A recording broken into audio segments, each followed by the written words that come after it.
It wasn't about, not dead on about Job, but it was dead on about, circumstances. In verse 20, there's more accusation. Well, did I tell you? Let's hear it. Verse 11. Thank you.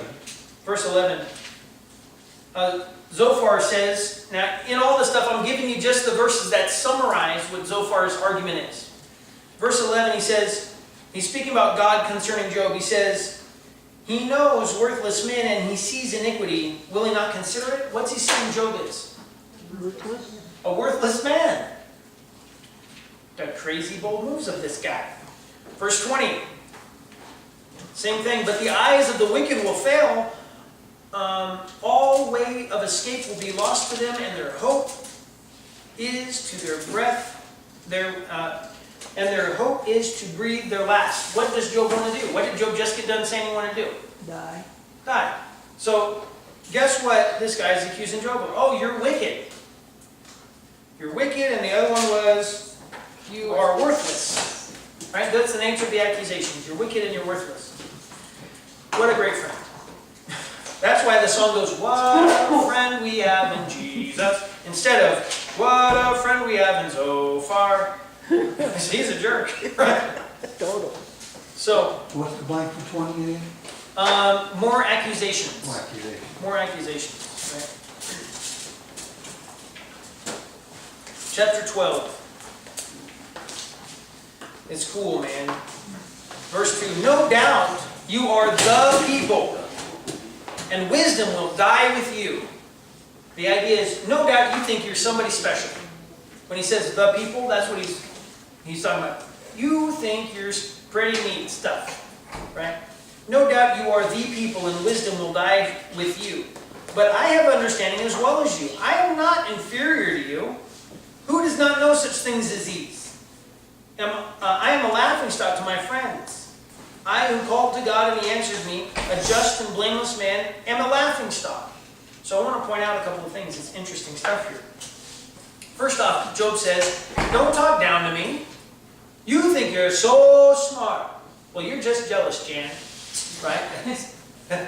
That's basically what he's saying here, right? So, he says, don't talk down to me. And notice in verse 4, he says, I'm a laughingstock to my friends. I who called to God and what? He answered. He answered me, a just and blameless man. I'm a laughingstock.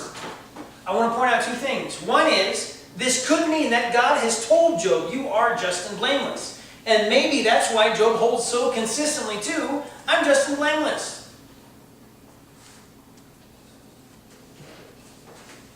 It may also be, or whatever the case is, even if that isn't the case, whatever the case is, we find out from this text that God has done what with Job? Answered it. He's talked to him.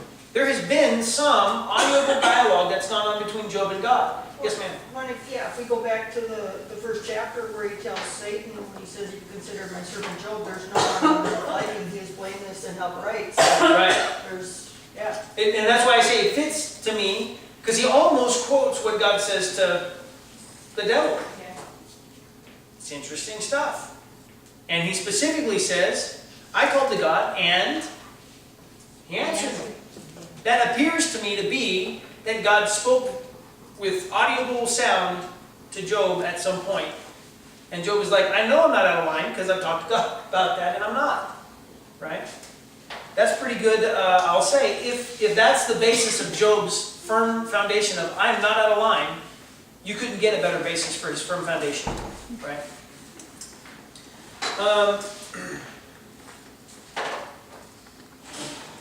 Look at verse 5, just the first portion of verse 5, because I think it is flawlessly accurate. It says,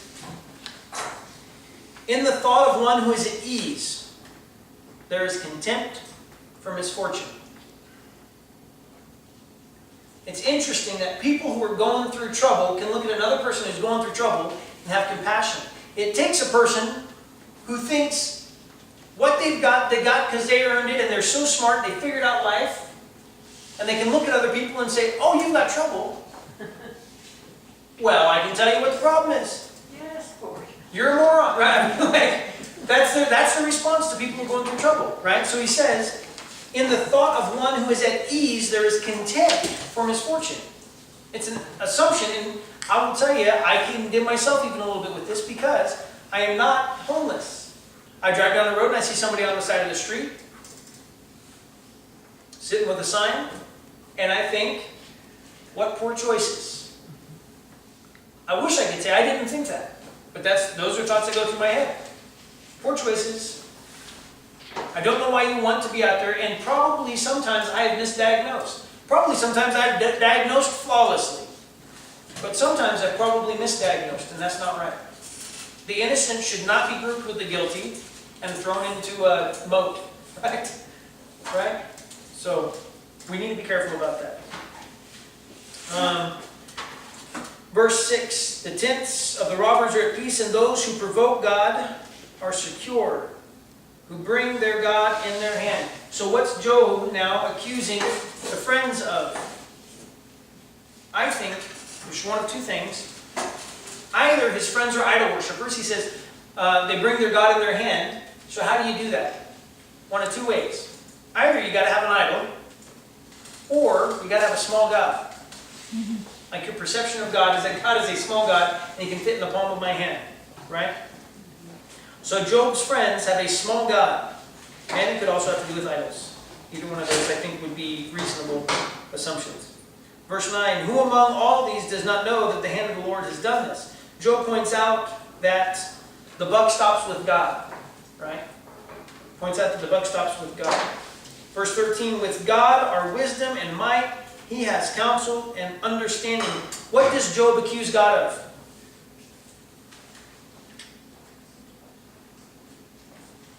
In verse 13, what does Job accuse God of? Having wisdom and strength. Right. If you're going to accuse God, these aren't bad accusations, right? Notice his accusations get better. You know, like I say, he swings back and forth. Job accuses God of let's see, what verse? Oh, he accuses God of, essentially, if you look at verse, well, I worded it different here. I put, Job accuses God of having a plan that Job doesn't know about. He says, with God there's wisdom and might. He has counsel and understanding. If he tears down, no one can rebuild. If he shuts a man in, no one can open. If he withholds waters, they dry up. If he sends them out, they overwhelm the land. And his accusation here is God is all-powerful. God is all-powerful. Are these bad things to accuse God of? No. Right? So I like this verse. I just put this in here because it made me giggle. Verse 18, it says, he looses the bonds of kings and binds a waistcloth to their hips. So think about what a waistcloth is. A servant? Right, it's an apron. So he takes kings and makes them into maids. Right? I think that's funny. But, verse 20, he deprives of speech those who are trusted and takes away the discernment of the elders. Verse 24 to 25. He takes away understanding from the chiefs of the people of the earth and makes them wander in trackless waste. They grope in dark without light, and he makes them stagger like drunken men. And what we find is that God controls leaders based on the morality of the citizens. In 2 Chronicles chapter 7, verse 14 says, if my people who are called by my name will humble themselves, confess their sins, and repent and turn to me, what will God do? Heal their nation. Heal their land, right? So he's pointing out that the leadership in a nation does not revolve around who the king is or who the president is. That's what aprons are. Where does the leadership of a nation revolve around? The people. The people. And if the people are being right, God will make their leader be right. And if the people are not being right, guess what God will do with the leader? He'll provide them a loserly leader. Right? So, amen. I think that's it. Okay. So, next time we'll begin in chapter 13 and 14. And look at how much ground we covered, guys. I told you it'll go fast once we get out of that initial stuff, it'll start jamming. So next time we'll begin in chapter 13. And I just want to say, have those wrestles with God. If you're struggling or not, have those wrestles with God. But where do you need to resolve to end up at with your wrestles? Back with God. With treating God with reverence and honor and whatnot. It's okay to say, God, I don't know what's going on. I'm hurt. My heart is broken. I feel like I've been treated unfairly. But you better end up coming back around to the concept of, but God, I know you are good, and I know that you're doing what's right. I just don't understand you. And that's what Job does over and over. So, let's go ahead and go to God in prayer. Eugene, would you mind leading us in prayer? Sovereign Lord, we're thankful that you are such a good God, that you do so many things for us, and you take care of us, and we pray that we will always be a people that looks to you regardless of the struggles that we go through in life. We pray that we'll always come back to doing what is right. Lord, we pray that you be with all of us and help us to be a light to the world, that people will be able to see us and want to know more about Jesus. We thank you for all that you do. In the name of your Son we pray. Amen. Amen. Thank you guys for being here. I appreciate it. Hey, Cody, that sap in the